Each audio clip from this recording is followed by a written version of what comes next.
اور یاد رکھنا اس بات کو، غور کریں کہ میری طرف دیکھیں میرے بھائی. ایک مکران شاہ بادشاہ گزرا ہے ایران کا، کچھ نرم دل تھا، وہ نا سیر کرنے نکلا. درمیان میں پل آتا تھا، ایک دریا تھا، اس کا پل تھا، اور پل کے اس پار جنگل تھا، سبزہ تھا، سیرگاہیں بنی ہوئی تھی. بادشاہ وہاں 2-4 دن رہنے کا ارادہ کیا. جب بادشاہ وہاں پہنچتا ہے نا مکران شاہ، تو اس نے دیکھا کہ وہاں 2-3 دن قیام کرنا ہے، جھیل ہے، سیرگاہ ہے، وہاں اس نے رکنے کا پروگرام بنا لیا. بادشاہ تو علیحدہ اس کے لیے رہائش تھی، سپاہی علیحدہ رہتے تھے. یہاں تو لوگ کہتے ہیں نا وہ پولیس کو ڈانٹتے ہیں، پولیس کو پوچھتے ہیں. او بھائی، پولیس تو تمہارے ماتحت ہوتی ہے، پولیس تو سمجھ گئی ہے کہ تم کس طرح ان سے کام لیتے ہو، ان کو تو تم اپنے تحت رکھتے ہو.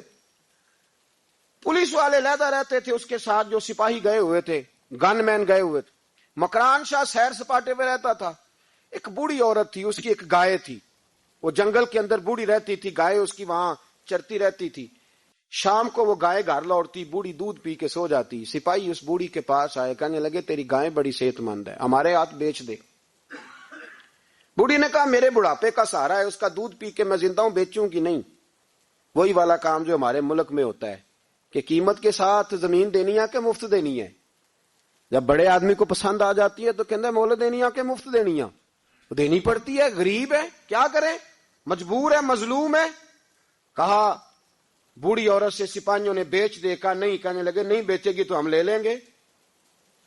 اس عورت کی گائے زبردستی سپاہی ذبح کر کے کھا گئے. بوڑھی نے بادشاہ تک پہنچنا چاہا لیکن اس کو پہنچنے نہ دیا گیا، منع کر دیا گیا. اس کی رسائی نہ ہو سکی، غریب عورت تھی. جس دن مکران شاہ واپس آ رہے تھے نا، سیر کر کے پل سے گزر رہے تھے، تو کسی نے بوڑھی سے کہا کہ بادشاہ گزرے گا. وہ چھپ کے پل پہ بیٹھ گئی، اور مکران شاہ جب پل سے گزرنے لگے تو بوڑھی آگے آئی اور اس کے گھوڑے کی لگام پکڑی. ایسا جملہ کہا کہ مکران شاہ چکرا کے زمین پہ گرا. اور بوڑھی کہنے لگی مکران شاہ، تیرے سپاہی میری گائے ذبح کر کے کھا گئے ہیں، تو بتا اس کا حساب اس پل پہ کھڑے ہو کے دینا کہ پل صراط پہ دینا ہے؟ بتا، یہاں کھڑے ہو کے دے گا کہ وہاں کھڑے ہو کے دے گا؟ بول. ارباب اقتدار، حکومت کے ایوانوں میں بیٹھنے والوں، بتاؤ زینب کا حساب قصور کے چوک میں کھڑے ہو کے دو گے کہ میدان محشر کے چوک میں کھڑے ہو کے دو گے؟ بتاؤ کہاں حساب دینا ہے، یہاں دینا ہے کہ وہاں دینا ہے؟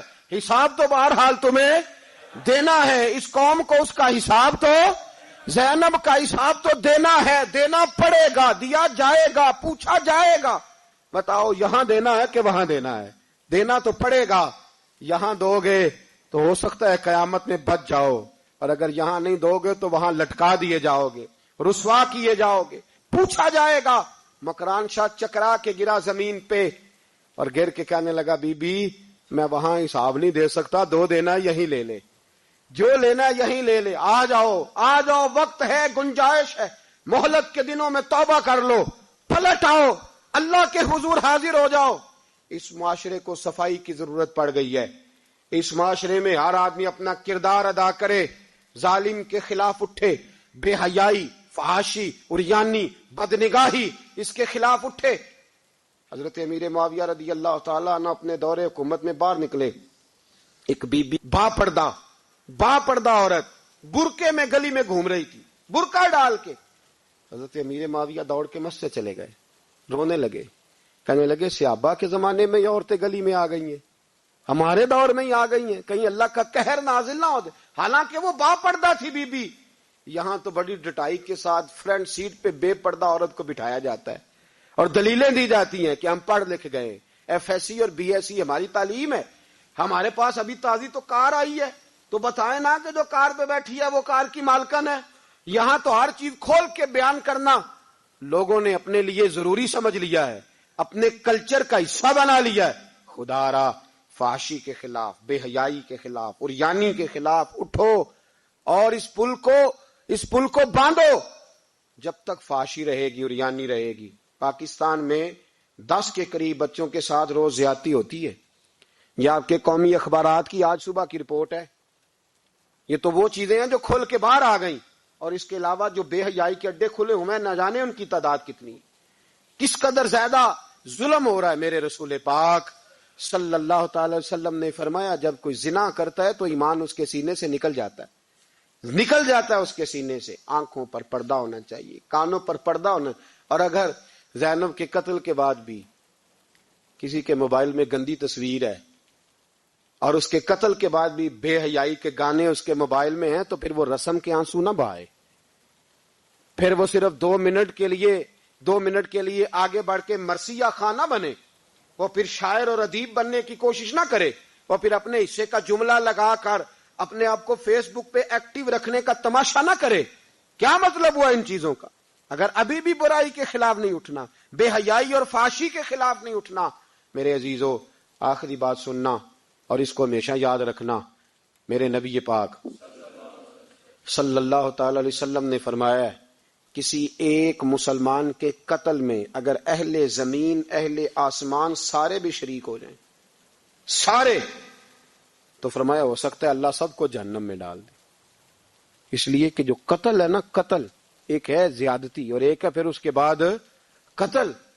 ایک انسان کا قتل انسانیت کا قتل, اتنا بڑا ظلم. اور یہاں تو اب قتل کی خبر آ جائے نا اخبار پہ تو اتنی دلچسپی والی رہتی نہیں. اتنے لوگ قتل ہو گئے, کوئی حرج نہیں. یہ تو ہمارے ہاں تو کسی سیاستدان کی شادی کی خبر آئے گی تو وہ دلچسپی والی ہوگی, اس پر تبصرے ہوں گے, کمنٹس ہوں گے, ایک بندہ مر گیا ٹھیک ہے, غریب آدمی تھا, قتل ہو گیا, جان چھوٹی, معاذ اللہ, اس میں کون توجہ کرتا ہے؟ یہاں تو ان کے میلے چھیلے تماشوں پر لوگ تبصرے کرتے ہیں. یہ جو کوئی نئی ایکٹنگ کر کے دکھاتے ہیں اس پر ہماری توجہ جاتی ہے. اتنی عورتوں نے خودکشی کر لی اس لیے کہ شام کو کھانا نہیں تھا, بچوں سمیت دریا میں کود گئی. یہ ہوتا رہتا ہے, اس کی خیر ہے. معاذ اللہ, یہ تو سارے زمانے میں. یہ دیکھو کہ کسی سیاسی لیڈر نے کوئی نئی ایکٹنگ کی ہے تو اس پر تبصرہ کرتے ہیں, اس پر تھوڑی دیر بیٹھتے ہیں. او خدا کے بندو, اپنی ترجیحات بدلو. میں کہا کرتا ہوں ان کی گاڑیوں کے پیچھے بھاگنا چھوڑ دو گے تو یہ صحیح ہو جائیں گے. ان کی جائز ناجائز چیزوں پر نعرے لگانے بند کر دو گے تو یہ صحیح ہو جائیں گے. خدا را, زینب تو چلی گئی پر ہمیں ایک پیغام چھوڑ کے گئی ہے کہ فحاشی کے خلاف اٹھ کھڑے ہو, اب ظلم کے خلاف لڑنا سیکھو, اب اپنے اندر یہ طاقت پیدا کرو, اب طاقت پیدا کرو. ہمیں سارا پتا ہوتا ہے لیکن اس کے باوجود ہم ظالموں کے ساتھ کھڑے ہو کے ان کی تعریفیں کرتے ہیں, تصویریں لگاتے ہیں, سپورٹر ووٹر بنتے ہیں. اب اس کام سے باز آ جاؤ. خدا را اب بھی سمجھ جاؤ. اے اللہ, جمعے کے دن اس اجتماع میں تیری بارگاہ میں دعا کرتے ہیں, خداوندہ ساری بیٹیوں کو حفاظت کا پردہ عطا فرما. اللہ سب کے لیے حفاظت کے پردے نصیب فرما, اور میرے مولا ظالموں کو کیفر کردار تک پہنچا.